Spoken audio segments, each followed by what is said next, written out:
Hey Bethlehem, this is Pastor Paul. As you know, we are in this journey called The Story, and we've been using this book.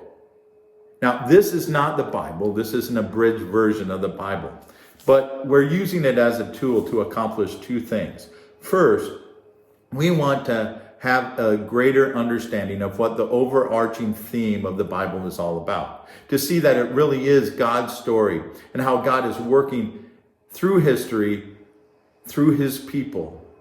And as we come to an understanding of that, we hear his call to join him in what he is doing.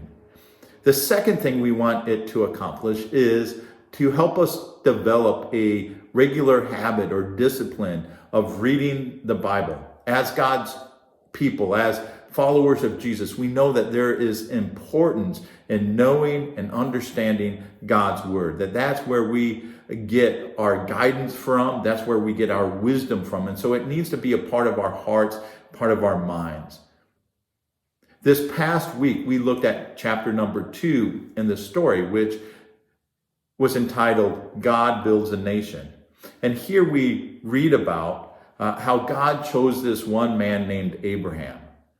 And he makes this promise to Abraham that through Abraham, through his descendants, God is going to bless all the nations in the world. And this is significant because if you just turn back one chapter, you read about the Tower of Babel and how mankind came together and they decided that, hey, what they wanted to do was to take the place of God. They wanted to define what was good and what was evil. And God knew that if they were allowed to do this, it would bring even more evil and violence into his good creation.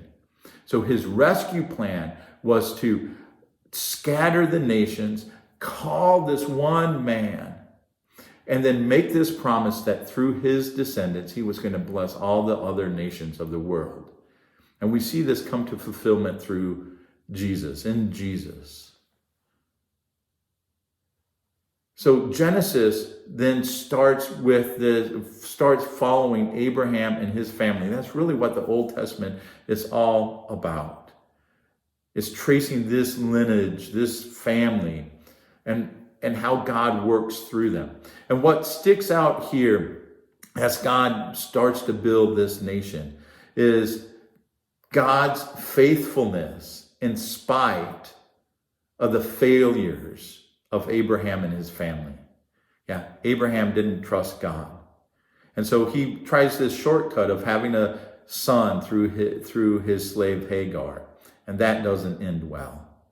We see his son Isaac make bad choices and have favorites among his sons. And that creates a dysfunctional family.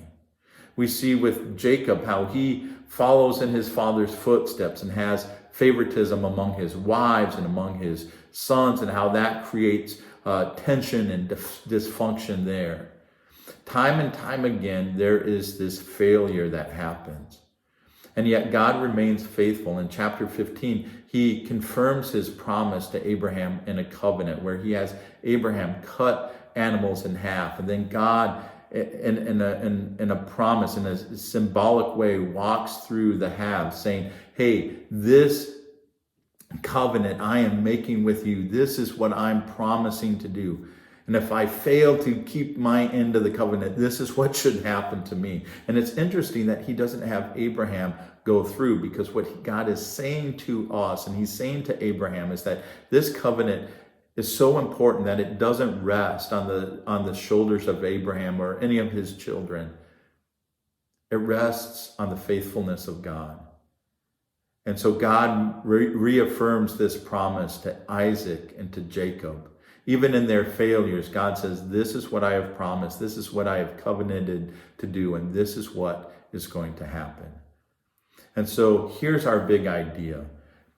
The big idea is that God builds a new nation to reveal himself and his plan to redeem his good creation. God builds a new nation to reveal himself and his plan to redeem his good creation. God hasn't abandoned us. He hasn't given up on us. And he is using his people, starting with Abraham, to bring restoration and redemption into this world. And so our challenge this week is to read chapter 3 of the story and then to confess to God the ways that we have not trusted him, the ways that we have failed, and ask him for his forgiveness. So continue to read this book, the story. If you need a copy, we have 10 more copies here at church. Come and get one. If you need to be part of a small group yet, let me know and we can get you plugged in. Hey, thank you for being part of Bethlehem. Have a great rest of the week and God bless.